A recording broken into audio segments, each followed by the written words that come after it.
હું પણ આદરણીય મંચ કહું છું અને સાથે સાથે મારા શ્રીમતીજી બી આપું છું. આજે મહિલા દિવસ છે તો મારે એનું રિકગ્નિશન કરવું જોઈએ.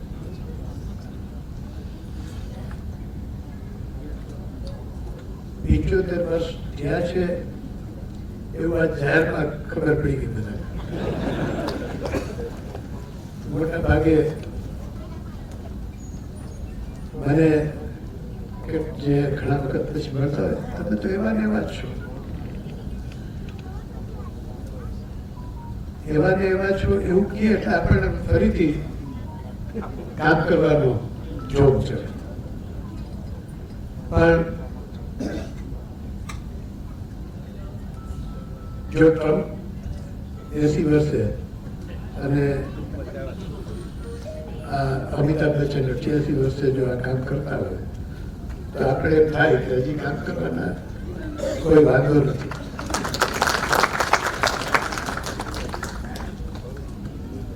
પણ જીવનમાં જે પ્રેરણા બળ મળતું હોય એ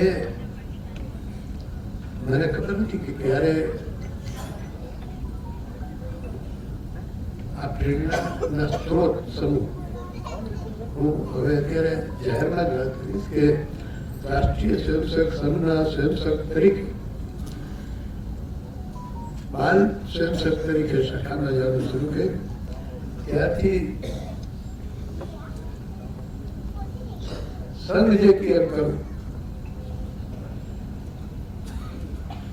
કોલેજ કાળમાં વિદ્યાર્થી અવસ્થામાં એમ કહેવામાં આવ્યું કે ગુજરાતમાં એબીવીપી નું કામ શરૂ કરવાનું તો વિદ્યાર્થી પ્રેસનું કામ શરૂ કર્યું અને બહુ શરૂઆતની ટીમમાં કામ કરવાનો મોકો મળ્યો. એબીવીપી નું કામ કરતા કરતા નવનિર્માણ આવી ગયું, જયપ્રકાશ નારાયણની મુવમેન્ટ જેપી મુવમેન્ટ આવી ગઈ અને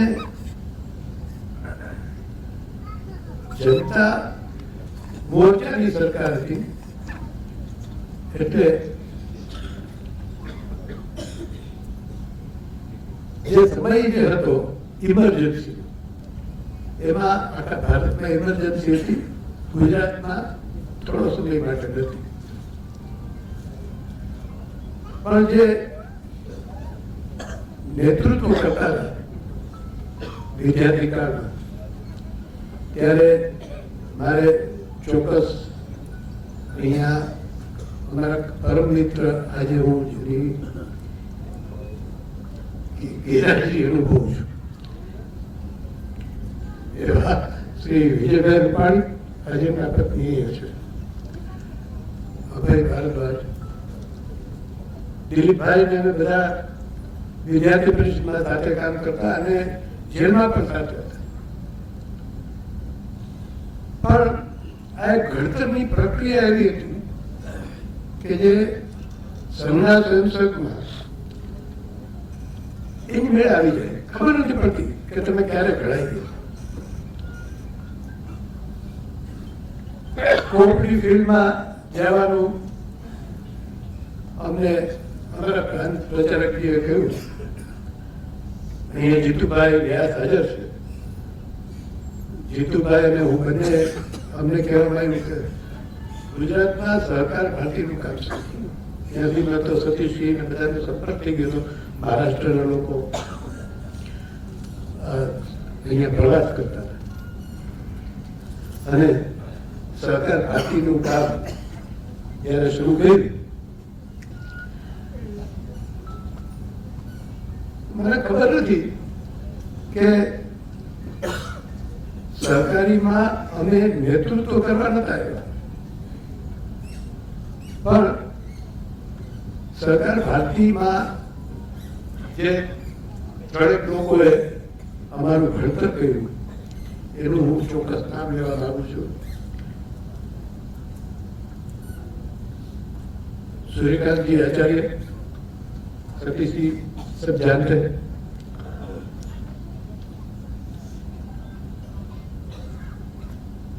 लक्ष्मण राव जी इनामदार। लक्ष्मण राव जी અમારા ગુજરાત પ્રદેશમાં જામનગરમાં અને અમારી સાથે અમે પ્રાંત પ્રચારકી હતા. એક પિતૃતુલ્ય એક સ્વભાવ હતો. એમની પાસે બેઠા હોય તો આપણે એકદમ શાંતિ અનુભવીએ અને એમનો એક એક શબ્દ છે એ આપણને પ્રેરણા દેતો. લક્ષ્મણરાવજી સાથેનો મારો એક જૂનો ઇમરજન્સી હતી અને લક્ષ્મણરાવજી અને ધામલેજી આ બંને ભૂગર્ભમાં રહેવું એવું પ્રચારક હોય એવું નક્કી થયું છે. અને લક્ષ્મણરાવજી એકવાર પેન્ટ શર્ટ પહેરી, જે હંમેશા લેંગ્વેજ પ્રચારક બગલ થયેલું હોય, એ પેન્ટ શર્ટ પહેરીને હતા. અને મને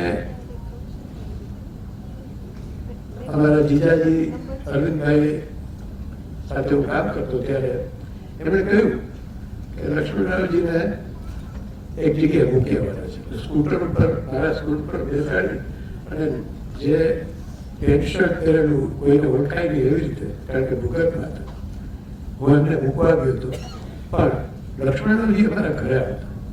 મારા પિતાશ્રીના ખૂબ સારા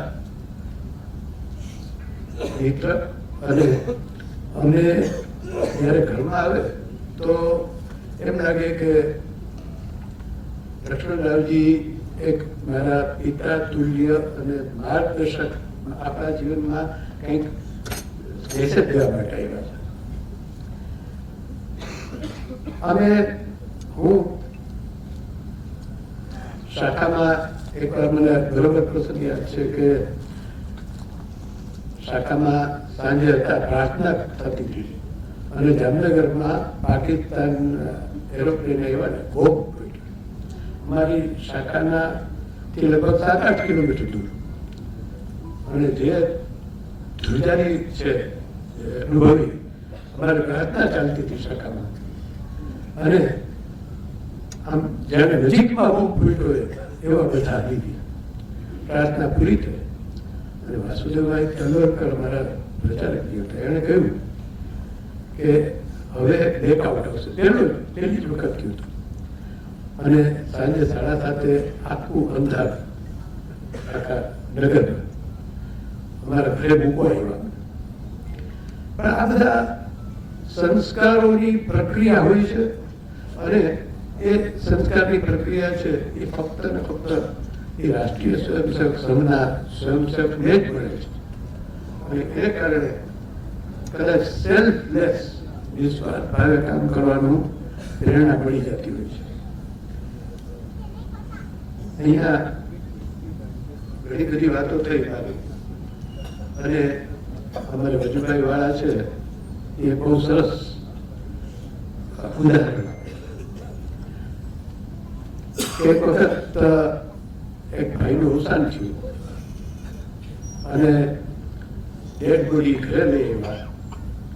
ઉપર સફેદ વસ્ત્ર ફેંકેલું હતું અને એક પછી એક લોકો આવવા માંડ્યા. કહેવા ઓહો, આ ભાઈ તો બહુ સારા હતા, અને 50 રૂપિયાની મદદ કરી હતી જ્યારે મારી પાસે કાંઈ નહોતું. બીજો ભાઈ આવીને એમ કે બહુ સારા હતા, એમને મારી મુશ્કેલીના વખતમાં ઉભા રહ્યા હતા. ત્રીજા આવીને એમ કે એમનો શાંત સ્વભાવ તો ક્યારેય ભૂલાશે નહીં. અને એના પત્નીએ જેનું ડેડ બોડી હતું એણે એમ કીધું દીકરાને કે જરાક આ વ્હાઈટ જે કાપડ છે એ ઊંચું કરીને મોઢું તો જો, આ તારા પપ્પા જતા કે કોણ હતા. એટલે તમે બધા જે વખાણ કર્યા છે મારા એ હું જાણું છું. પણ સવાલ એટલો છે કે સરકાર ભારતીયનું કામ કરતા કરતા જે ચેલેન્જીસમાંથી નીકળ્યા, સતીશજી અને બધાને ખબર છે કે જ્યારે સરકાર ભારતીયનું કામ મોટા પાયે કરવા માટે જ્યારે અમે બેઠક કરતા ત્યારે એક શબ્દ આવતો કે આને માસ ઓર્ગેનાઇઝેશન બનાવી શકાય ખરું. સરકારી ક્ષેત્રને માસ ઓર્ગેનાઇઝેશન બનાવી શકાય. ખૂબ ચર્ચાઓ થઈ. પણ બીજી વાત એવી હતી કે સરકારી ક્ષેત્રમાં આપણે કોન્ટ્રીબ્યુશન કરવાનું છે. તમે એક ચાર્ટર ઓફ ડિમાન્ડ બનાવ્યું. ત્યારે ચાર્ટર ઓફ ડિમાન્ડમાં બે વસ્તુ પ્રમુખ હતી કે સરકારે એની સરકારી નીતિ બનાવી અને બીજી વાત હતી કે કેન્દ્રમાં સરકારનું એક અલગ ખાતું બનવું જોઈએ. આ બધું અમે સરકાર ભારતીયની ડિમાન્ડ એ વખતની લગભગ 2006 આ બે વાત હતી કે સરકારી નીતિ બનવી જોઈએ અને સરકારી મંત્રાલય સ્વતંત્ર હોવું. કોઈને કલ્પના નથી. એમને તો એમ હતું કે આ બધી વાત કરશું, આપણી રીતે ફરજ છે ડિમાન્ડ મૂકવાની. પણ સાહેબ આ બંને વસ્તુ થઈ અને થઈ એટલે હવે ઉત્સાહ અને ઘણો વધી ગયો. સરકારી નીતિ સુરેશ ભુવજીના અધ્યક્ષપદ નીચે છે અને સરકાર મંત્રાલય ગયું. પહેલા સરકાર ખાતું હતું, એગ્રીકલ્ચર, કિસાન કલ્યાણ અને અનેક ખાતા સાથે સરકાર. અને જ્યારે સ્વતંત્ર સરકાર ખાતું સરકાર મંત્રાલય ગયું ત્યારે અમારા બધા માટે ખૂબ મોટો દિવસ હતો કે આપણી આ ડિમાન્ડ સ્વીકાર અને હવે કામ કરવાનો બધા માટે ઉત્સાહ. એટલા માટે નવી પેઢી જે આવી રહી છે એને હવે ઉત્સાહ વધે એવું શું કામ થયું. જ્યારે સરકારી વધારે એટલે અત્યારે બધા લોકોએ 2-3 વસ્તુ કરી. અમૂલ, ઇફકો, ગ્રીફકો આ 3 એટલે બેંકની વાત આવે તો સારસ્વત, કોસ્મોસ. પણ હવે સરકાર મંત્રાલય બન્યા પછી સૌથી મોટી સ્થિતિ બની છે કે સરકારી કેમ આગળ નતું વધતું. સરકારી તંત્ર એક એવું મોડેલ છે કે જેમાં મૂડી રોકાણ નથી કરી શકતા. એના શેર હોલ્ડર છે એ મૂડી રોકાણ કરે, 200 રૂપિયા 500 રૂપિયા એટલા શેર અને પોતાનું શ્રમ પણ આપી શકે. પણ આ મૂડી રોકાણની જ્યાં અછત થાય ત્યાં કોર્પોરેટ સેક્ટર આવી જાય. કારણ કોર્પોરેટ સેક્ટરમાં તો જબરદસ્ત હેવી મૂડી રોકાણ સાથે આવે છે અને જે મૂડી રોકાણ થાય છે એટલે એ કેપિટલિસ્ટિક અને સહકારી આ બંને વસ્તુ એવી જુદી છે કે કેપિટલ છે એ બહુ મોટી વસ્તુ છે. Capital for capitalist person. Capital is capital for capitalist. અને એ એવી મૂડી સાથે જ્યારે આવે ત્યારે કોર્પોરેટ હંમેશા સમૃદ્ધ થાય છે. અને આપણે સહકારી તંત્ર આ એક મોડેલ એવું છે કે પાછળ થઈ જાય. નવા મંત્રાલય થયા પછી અમિતભાઈ શાહે કોઓપરેટિવના જે પ્રિન્સિપલ છે એની ઉપર કામ કર્યું. કોઓપરેટિવનો પ્રિન્સિપલ શું છે? Cooperation amongst cooperatives. તેમણે 4 નવી સંસ્થાઓ ઊભી કરી દીધી અને છેલ્લી જે છે આપણને બધાને ખૂબ રસ પડે એવી છે, આપણે ગૌરવથી ઉભારી શકીએ એવી છે, ભારત ટેક્સી, સહકારિતા ટેક્સી.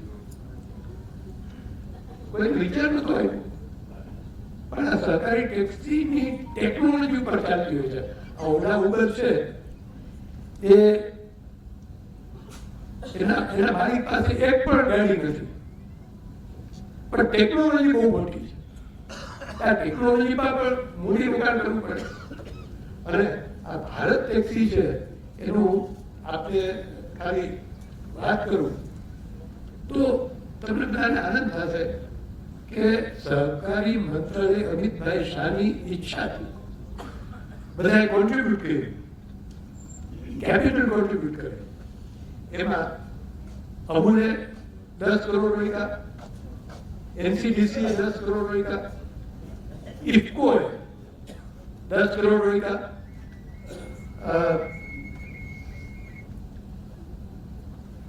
सहकारी निर्यात लिमिटेड જે હમણાં નવું એક બન્યું છે એને 10 કરોડ રોક્યા, નાબાર્ડે 10 કરોડ રોક્યા, અને નાફેડે 10 કરોડ રોક્યા, ક્રિપ્કોએ 10 કરોડ રોક્યા. આ બધા ભેગા મળી અને 90 કરોડની કેપિટલ કરી અને સહકાર ટેક્સી કરી. હવે તમે વિચાર કરો કે કેટલા લોકોને મોટા પ્રમાણમાં રોજી રોટી મળવાની છે અને એના માલિક બનવાના છે. માલિક જ્યારે ટેક્સી ધારક છે, પોતાની ગાડી કે પોતે ડ્રાઈવર હોય, સારથી હોય, એ પોતે માલિક બનવાના છે. આ સહકારી કાર્ય આપણે જે કરી રહ્યા છે એમાં એક બહુ મોટું સીમાચીન રૂપ કામ છે. આપણે અમૂલની વાત કરીએ, ઇફકોની વાત કરીએ, પણ જે હવે બની રહ્યું છે એ અમે જ્યારે સહકારી કાર્યની શરૂઆત કરી ત્યારે કોઈ કલ્પના જ નહોતી કે આટલું મોટું કામ થવાનું. અમૂલ, ઇફકો, ક્રિપ્કો આ ત્રણ પછીના હવે જમાનો આવી ગયો છે કે કોર્પોરેટને આપણે ચેલેન્જ કરીશું. કોર્પોરેટ મોટી મોટી કંપનીઓ, ટાટા, બિરલાની સાથે આપણે હવે આપણી સહકારી સંસ્થાઓ ઉભી રહેવાની. અને અમિતભાઈ શાહના મંત્રાલયે જે શરૂ કરી મંત્રાલયની પહેલ, પણ 3 બીજી કંપનીઓ, 3 બીજી સહકારી સંસ્થાઓની રચના કરી છે. નેશનલ કોઓપરેટિવ ઓર્ગેનિક્સ લિમિટેડ ફક્ત ઓર્ગેનિકમાં કામ કરશે. એમાં પણ અમૂલ, નાફેડ, એનસીડીસી અને એનડીડીબી બધા 20-20 કરોડ રોક્યા અને 100 કરોડની કેપિટલ સાથે આવી. આપણે હવે કોર્પોરેટ સામે ચેલેન્જ કરવાની છે. ટાટા, બિરલા, અંબાણી એને પણ સહકારી ક્ષેત્ર ચેલેન્જ આપશે કે અમે પણ હવે મેદાનમાં આવી જઈશું. બીજી એક છે ભારતીય બીજ સહકારી સમિતિ. એમાં 250 કરોડની જરૂર હતી તો ઇફકો, ક્રિપ્કો, નાફેડ, એનસીડીસી અને એનડીડીબી બધાએ 50-50 કરોડ આપ્યા. ત્રીજી એક કોઓપરેટિવ મોટી બની ગઈ છે, એમાં નેશનલ કોઓપરેટિવ એક્સપોર્ટ લિમિટેડ. આપણે કેટલાય સેલ્ફ હેલ્પ ગ્રુપ ઘણું બધું ઉત્પાદન કરી રહ્યા છે.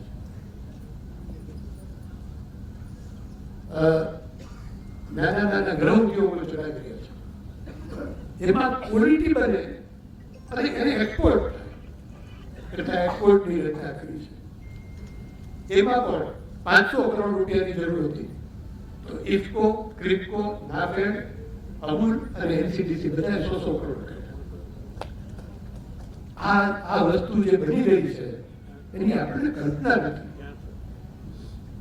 આપણે એક ગામની નાની મંડળી ચલાવી પણ એ ગામનું આર્થિક પાવર હાઉસ.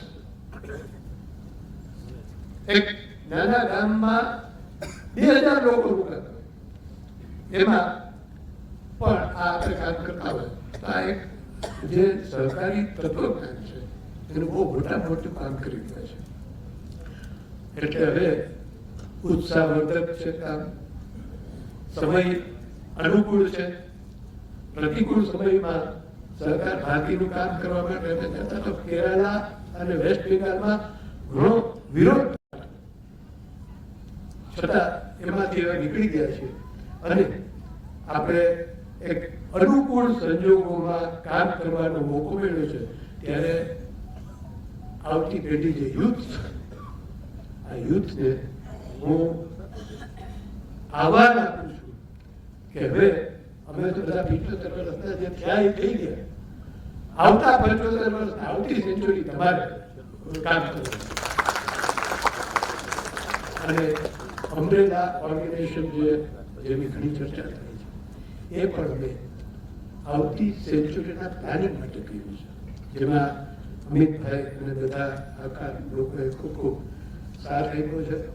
અને ફરી એકવાર હું સહકાર સહકારી તત્વજ્ઞાનમાં લક્ષ્મણરાવજી ઇનામદાર, વસંતભાઈ કોકાણી અને ત્રીજું નામ દત્તો પંડિત ઢેગડી. આ ત્રણેય એ આમાં વિચાર કર્યો છે અને એણે જે માર્ગદર્શન આપ્યું છે એ આપણા માટે, આવતી પેઢી માટે બહુ મોટું કામ કરવાનું છે. આપણે જે કામ કર્યું છે એનાથી આગળ હવે બહુ મોટો જમ્પ લેવાનો છે. કારણ કે સહકારી ક્ષેત્ર એ આર્થિક ઇતિહાસ બદલવા માટેનું મોટું કામ કરવાનું છે. અમિતભાઈએ પહેલી જ વખત જ્યારે મંત્રી બન્યા પછી જ્યારે વિજ્ઞાન ભવનમાં અમારા એક કાર્યક્રમમાં આવ્યા હતા ત્યારે કહ્યું કે सहकारी क्षेत्र को अब सेकंड ग्रेड सिटीजन नहीं गिना जाएगा. सेकंड ग्रेड नहीं, તમે આવી જાઓ પણ. અને આ બધી વસ્તુ જે છે એ ઉત્સાહજનક છે. મને લાગે છે કે સહકાર ભારતીનું કામ જ છે લોકોમાં જાગૃતિ લાવવી, સહકારી ક્ષેત્રની વાત કરવી અને સહકારી ક્ષેત્રમાં લોકોને જોડવા. Thank you very much. Bharat ખૂબ ખૂબ ધન્યવાદ.